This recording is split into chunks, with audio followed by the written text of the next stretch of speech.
Hello and welcome back, ladies and gentlemen. First and foremost, sorry that this is coming out a day late. There's no Thursday games this week, so I decided to push it back. Also, when we consider what happened this weekend, just a horrible occurrence that we had to witness. I know watching it live, going through the emotions on the players' faces, obviously the concern, really tough to watch over the weekend. So before we get into any of the rankings or anything like that, prayers go out to him, his family, his friends, people that are going through that with him right now. Now in today's video, still bringing you guys my rankings. Even though week 18 should be a throwaway week, if you have a commissioner who insists on playing, this is for you guys. I'm gonna go over my top 25 options at the quarterback position. I'm also gonna go over my top 15 kickers to try to give you guys all the information you are going to need. Clearly, if you're still playing this week, you have a title on the line. It's my job to help you do everything you can to get that dub. If you have any questions, any comments, as always, please drop those down below. I love to be able to help you guys out with all of that. Make sure you drop a like on the video if you find yourself enjoying the content. And if you have not done so already, please consider subscribing to the channel. That helps me out a ton, keeps Relentless Press moving forward. We are on our way to our first 1,000 subscribers. You can be a part of that by clicking that button for me. Also, be aware, Relentless Press is going to continue to drop content once fantasy football is officially over. I'm going to be doing game reviews. I cover a ton of different stories across the NFL landscape as well. So make sure you check back in often, because once fantasy is done, I am still going. Without any further ado, let's hop into week 18's quarterback rankings.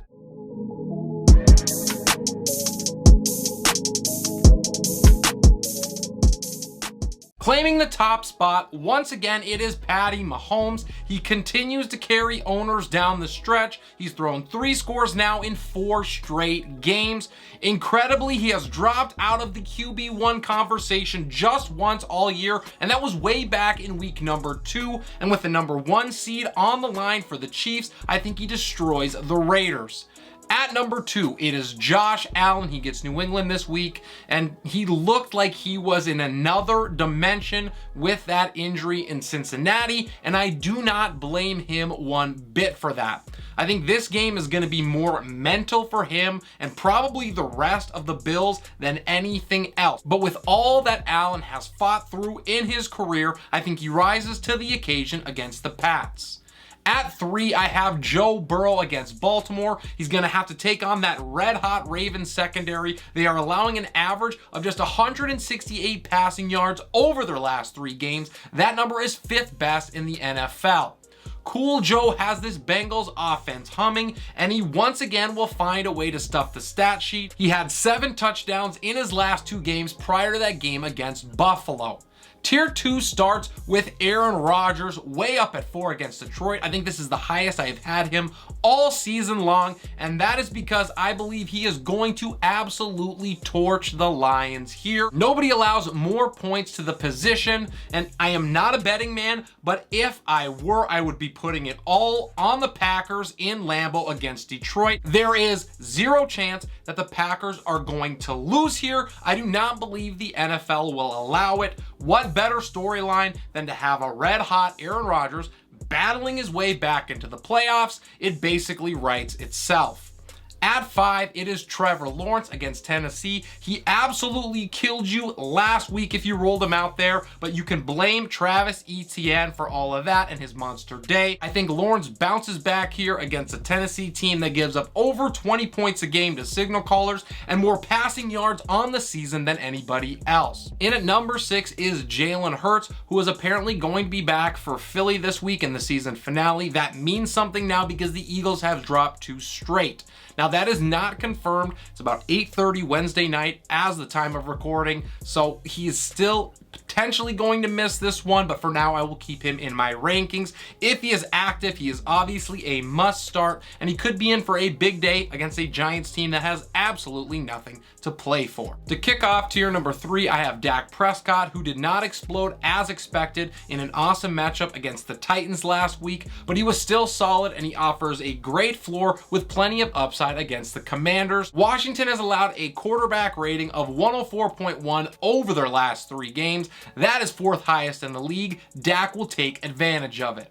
Justin Herbert is my next man up. He is in at 8. He did in fact bounce back after a pair of back-breaking performances. He cruised to a top 12 finish. That was the 5th time in the last 7 games he has done that. We know the Chargers are chasing the number 5 seed, and Denver has allowed over 750 passing yards over their last 3. That is 8th most in the NFL. Jared Goff is next at 9. He paid off my ranking of him last week with the overall quarterback 7 finish against the Bears, and he could have done even better if the game wasn't already nearly over by halftime. I can't lie, I have a bad feeling about this game, but if the Pack end up running away with it, at least the Godfather is going to have to throw a ton to catch up.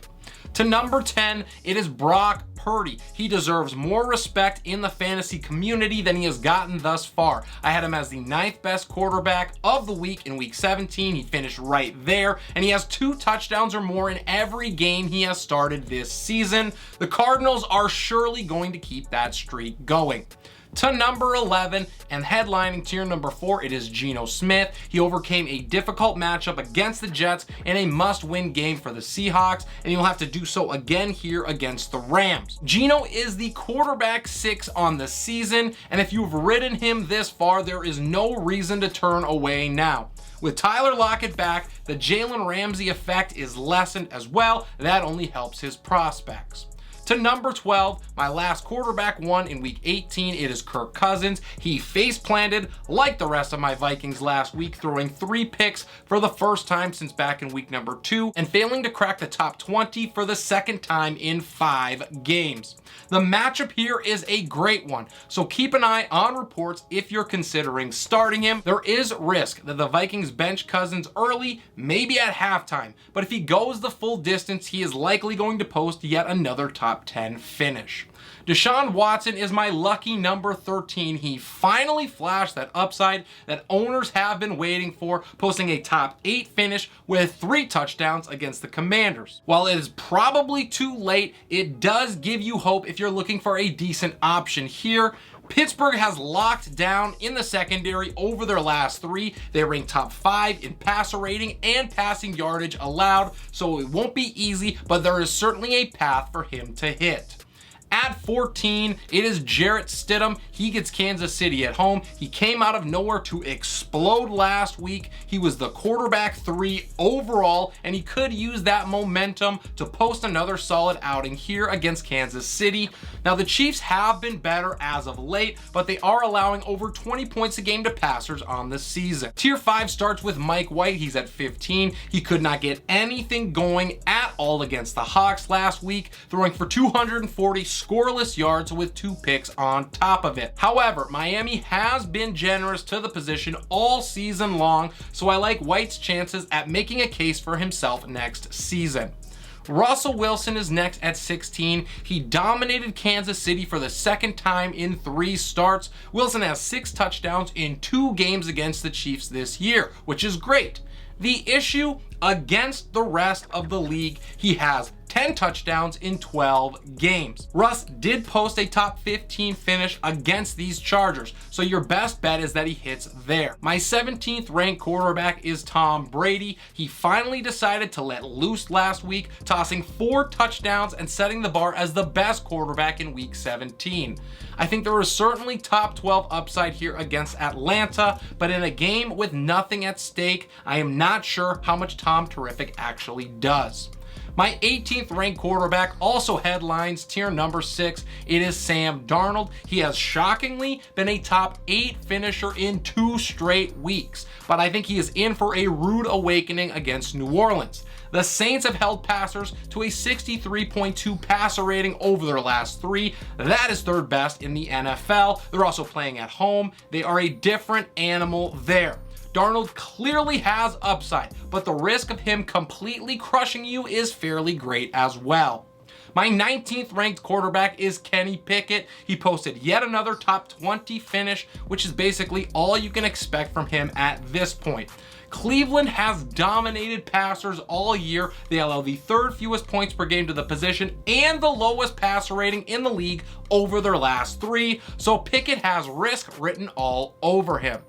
To tier 7, it is Mac Jones rounding out my top 20. He came out of nowhere to post back-to-back top 15 finishes for the first time all season, mind you. He tossed a pair of scores in each game, but I think that stops right here. The Bills have surrendered just 13.6 points per game to quarterbacks. That is fewest in the NFL, and they should be fired up at home after what we witnessed last week. 21 is Baker Mayfield. He has flashed the same inconsistencies in LA as he suffered from elsewhere. He failed to get inside the top 28 for the second time in his last 3 games. The matchup here with Seattle is actually a decent one, but on the road, in a hostile environment, I do not love Baker's chances of overcoming. He has a boom or bust roll of the dice.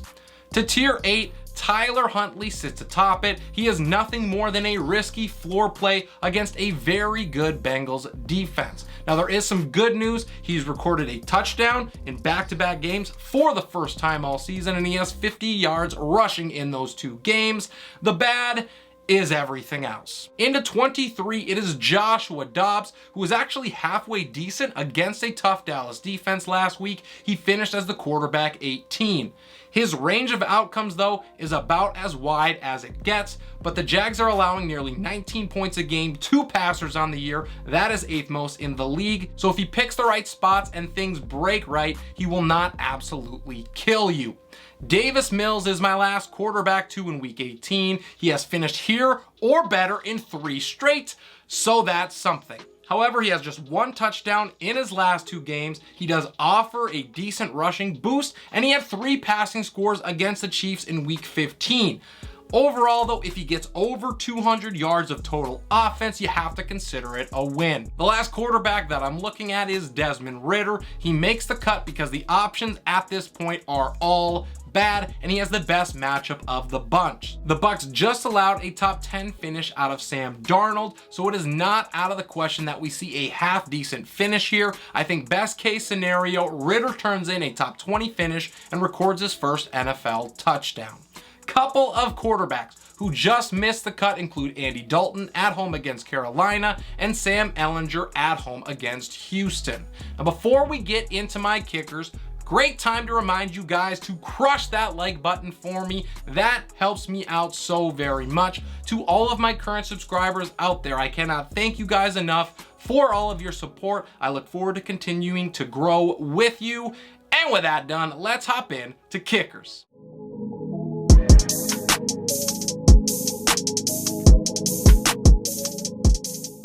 Starting my first tier, I have Robbie Gould. He has posted back-to-back top 10 finishes, and he's made 3 field goals or more in 3 of his last 5 games.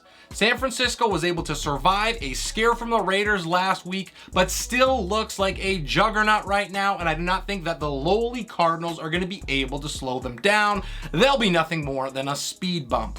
At 2, it is Brett Maher traveling to Washington, and Tyler Bass at home against New England is my 3rd ranked kicker. Justin Tucker is my last tier 1 kicker. He's on the road against Cincinnati, and to lead off the 2nd tier, Cameron Dicker travels to Denver. He has not had the opportunities you'd like over his last 3 games, but he should against a Broncos squad that is allowing the 2nd most points per game to kickers on the season, nearly 10.5 per game.